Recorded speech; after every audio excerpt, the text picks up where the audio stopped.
आखिर मरते हुए अभिमन्यु के कान में कर्ण ने क्या कहा था? आखिर 16 साल के अभिमन्यु ने बड़े बड़े महारथियों को कितनी बार हराया? आप देख रहे हैं मिस्टीरियस सिंधु। तो चलिए अब करते हैं ज्ञान की बात। वीडियो में आगे बढ़ने से पहले हमारे चैनल को सब्सक्राइब अवश्य करें और बेल आइकन जरूर दबाएं। जब जब महाभारत की बात की जाती है, अभिमन्यु का नाम महान योद्धाओं में अवश्य लिया जाता है। जिस उम्र में आज के युवाओं को ज्ञान नहीं होता, उस उम्र में अभिमन्यु ने महाभारत के अनेकों महारथियों के छक्के छुड़ा दिए थे। लेकिन अंत में भारी पराक्रम दिखाने के बावजूद अभिमन्यु वीर गति को प्राप्त हो गए। लेकिन सवाल यह है कि आखिर मरते हुए अभिमन्यु के कान में कर्ण ने क्या कहा था? यह पल था महाभारत के 13वें दिन का। कौरवों के सेनापति द्रोणाचार्य ने चक्रव्यूह की रचना की। चक्रव्यूह इतना शक्तिशाली होता है कि जो योद्धा एक बार इसमें फंस जाए, उसका निकलना लगभग नामुमकिन था। कौरवों की ओर से सबने मिलकर एक षड्यंत्र बनाया कि वो अर्जुन को इस चक्रव्यूह में फंसाकर चारों तरफ से हमला करेंगे और अगर अर्जुन मारे जाएंगे तो पांडव अपने आप ही युद्ध हार जाएंगे। लेकिन उस चक्रव्यूह में अर्जुन नहीं फंसे, बल्कि खुद उस चक्रव्यूह को भेदने पहुंचे अभिमन्यु। भगवान महादेव से मिले खास वरदान के तौर पर जयद्रथ ने चारों पांडवों को चक्रव्यूह के बाहर ही रोक दिया और उस चक्रव्यूह में प्रवेश किया अभिमन्यु ने। जैसा कि हम सब जानते हैं कि अभिमन्यु ने सुभद्रा के गर्भ में ही चक्रव्यूह के अंदर प्रवेश करना सीख लिया था और उन्होंने इसी का फायदा उठाया। वो चक्रव्यूह में प्रवेश कर गए। उन्होंने न सिर्फ गुरु द्रोणाचार्य बल्कि कृतवर्मा, कृपाचार्य, कर्ण, दुर्योधन सभी को परास्त कर दिया था।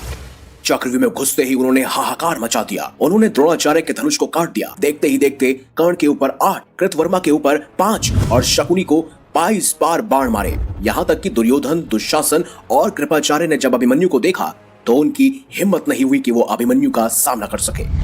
इसी बीच दुर्योधन के पुत्र लक्ष्मण और अभिमन्यु का भी युद्ध हुआ, जहां अभिमन्यु ने एक ही तीर से लक्ष्मण के सिर को धड़ से अलग कर दिया। देखते ही देखते दुर्योधन बहुत क्रोधित हो उठा और उसने कर्ण से गुजारिश की कि सूर्यास्त होने से पहले ही इस बालक को हमें मिलकर मारना होगा। अभिमन्यु ही अकेला एक ऐसा योद्धा था जिसने 8 से भी ज्यादा योद्धाओं को एक साथ परास्त किया था। जब द्रोणाचार्य को भी इसके बारे में एहसास हुआ, तब उन्होंने कर्ण से यह कहा कि इस बालक के धनुष को हमें छुड़ाना होगा। अगर इस बालक के हाथ में धनुष रहा तो सूर्यास्त होने से पहले ही पूरी कौरव सेना का नाश हो जाएगा। इसीलिए मौके का फायदा उठाकर कर्ण ने अभिमन्यु का धनुष काट दिया।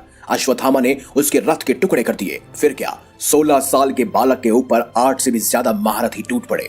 लेकिन लगातार बार बार अभिमन्यु सबको परास्त करते जा रहे थे। उसके बाद सभी महारथियों ने एक एक कर अभिमन्यु के ऊपर कई सारे बाण छोड़े, जिस वजह से अभिमन्यु लहूलुहान हो गए।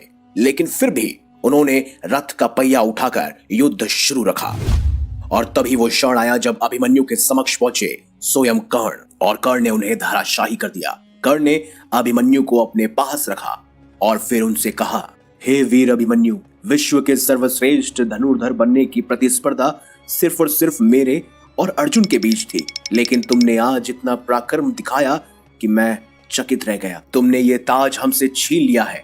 अब दुनिया कहेगी कि इतने सारे महारथियों ने मिलकर एक अकेले बालक का वध कर दिया। अब तुम इस नरक रूपी संसार को छोड़कर हमेशा के लिए स्वर्ग चले जाओ पुत्र। यही वो कुछ शब्द थे जो स्वयं कर्ण ने अभिमन्यु के कान में कहे थे और उसके बाद कर्ण ने अभिमन्यु का वध कर दिया। इस तरह एक महायोद्धा जो मात्र 16 वर्ष का था, जिसने कौरवों के 8 से भी ज्यादा महारथियों को धूल चटा दी थी, वो अब